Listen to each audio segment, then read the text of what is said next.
Black Righteousness Chapter 8 Part 2, Flesh vs. Spirit. The rest of the men showed up from every direction.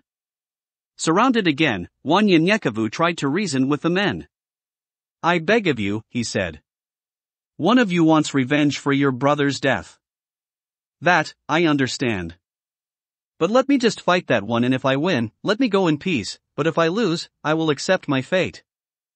A man walked up and stood in front of Wanyenyekevu, saying to the crowd of men, "You mean to tell me this boy," pointing his finger at Wanyenyekevu, "killed my brother? I would be a fool to believe such a thing." He then turned to Tavi and Uday. "You two are trying to deceive me with foolishness, and for that, I will take your lives." He commanded the men to take Tavi and Uday and force them to kneel in front of Wanyenyekevu. "You may go on your way, for these men tried to have you killed." Wanyenyekevu said to the man, "I don't know which of the men I killed was your brother, but these two were not lying. Truly, it was me who killed the men who harassed and tried to kill me, but I can honestly say it was self-defense." Tavi and Uday sighed in relief. "Achilles was my brother, the leader of these two men. If you did truly kill him, it's their responsibility to kill you first, and if they cannot do it, then I shall." Wanyenyekevu felt the heart of the two men again and knew that Uday was not a killer and said, "Mister, I don't want to fight either of them, but be on my way in peace." The man shouted, "In peace? There is no peace, for my brother is dead. As sure as my name is Anatoly, someone will die today for my brother's death." Tavi rose and grabbed Uday, saying, "We shall fight for the honor of Achilles and revenge your brother's death." Wanyenyekevu then stood in a stance, and in the corner of his eyes, he saw Yael standing there with his sword drawn. Wanyenyekevu turned to Yael, "I shall fight in the spirit and conquer my enemies in the name of Sabaoth." The men were confused, and Tavi said, "This boy speaks foolishness like a madman. Talking shit about a Booker T. What the fuck is a Booker T?" Wanyenyekevu looked around and felt every man's heart and then into Uday's eyes before turning to Anatoly. "Let me quote one more foolish thing before you see death, it's by Booker T. Washington as well. A lie doesn't become truth, wrong doesn't become right, and evil doesn't become good, just because it's accepted by a majority." Wanyenyekevu bowed, quickly got into a stance, and pointed for Tavi and Uday to advance. He took the butt of his cane and knocked Uday out. Turning slightly, he cut off Tavi's hand. Tavi yelled in pain. Quickly Wanyenyekevu turned again and severed his head from his body. Before his body hit the ground, Anatoly shouted the men's name to attack. Uwe, Klaus, Hans, Otto. The men rushed to Wanyenyekevu while he was placing his cane around his shoulder. As Wanyenyekevu grabbed Otto's arm and turned him around, he bent and broke it. While breaking his arm, Wanyenyekevu grabbed Otto by the neck, using his body weight, spun around and broke Otto's neck, killing him. As Wanyenyekevu's feet hit the ground, he mule-kicked Klaus. Klaus bent over in pain. Wanyenyekevu rolled over Klaus's back and punched Uwe in the throat with so much force that he stood there gasping for air. Hans tried to pull out a sword, but Wanyenyekevu grabbed it before he could and killed him and Klaus. As Uwe stood still holding his throat, Wanyenyekevu took Hans's sword and plunged it into Uwe's heart. Once again, Wanyenyekevu reached for his cane and fought the men quickly, gracefully, and with power. As Anatoly became furious, he shouted, "Gabriel, Alexander, Afanassy, Arav." The men approached. Wanyenyekevu killed the men almost as quickly as Anatoly called their names out. Outraged at how Wanyenyekevu killed his men, Anatoly called the rest of the men. Bovan, Shirag, Darshat, Divansk, Ishan. Wanyenyekevu took out his new samurai and a few of his throwing stars this time, and they all perished. Wanyenyekevu, covered in blood, stood there amid the bodies he had just killed. Stepping over them, he slung his samurai, and the blood flew off the blade.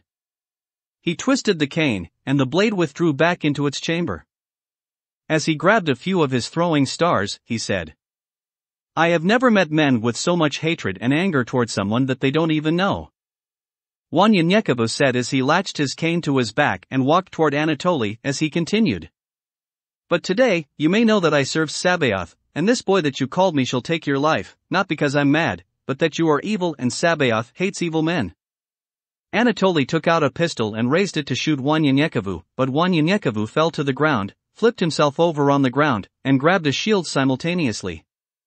Hiding behind the shield until the shooting stopped, Wanyenyekevu grabbed a star and threw it into the man's hand, making him drop the weapon. Anatoly shouted in pain, "You motherfucker!" Wanyenyekevu throws another star into his throat. Grabbing his throat, Anatoly started choking on his blood.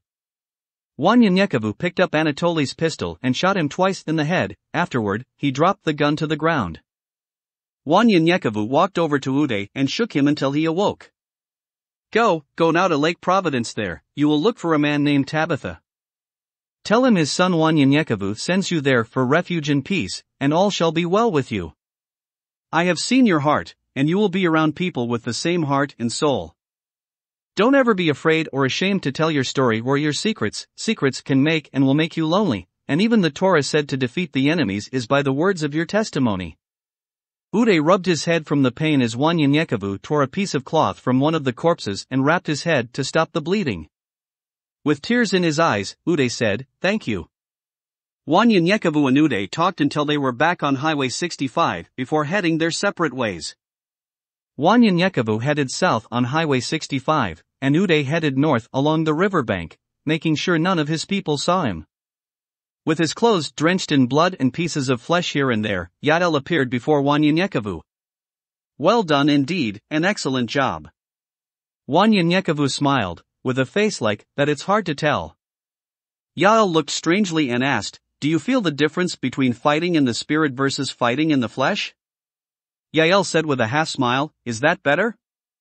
Wanyenyekevu said, "Please don't ever be a comedian."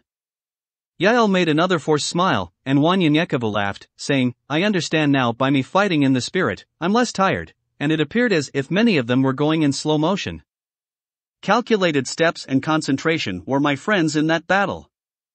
Yael looked at Wanyenyekevu saying, "There's a pond nearby, you may want to change." Walking and talking about the fight, Wanyenyekevu and Yael walked down Henderson Loop and ended up in a small pond.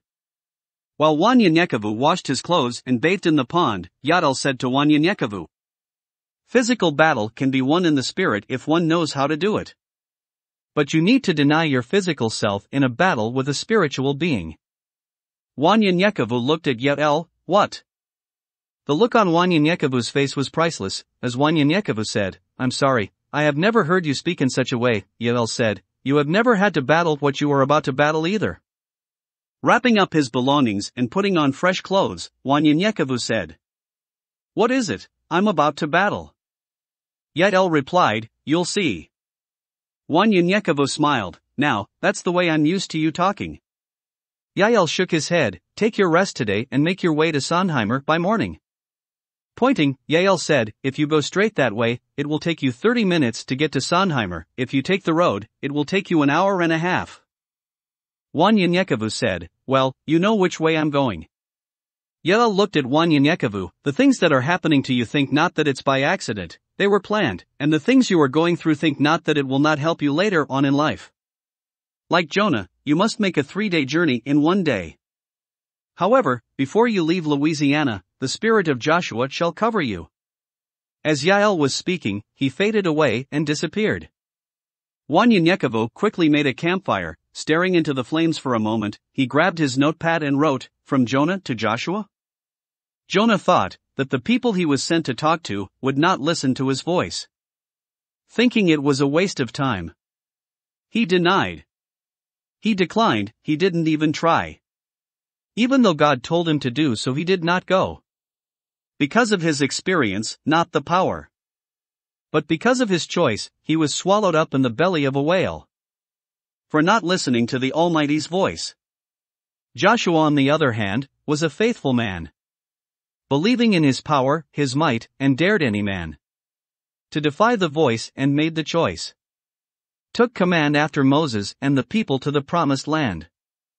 How can anyone go from the spirit of Jonah to Joshua? Only through experience. I don't think I'm that man. I'm scared, thinking, no one would listen to me. Because of how my life used to be. Now, I don't really care what others think of me. I was told, I was there, from the man that lives in the air. But I do say to myself, and no one else. I drink my beer, I smoke my weed, who will listen to me?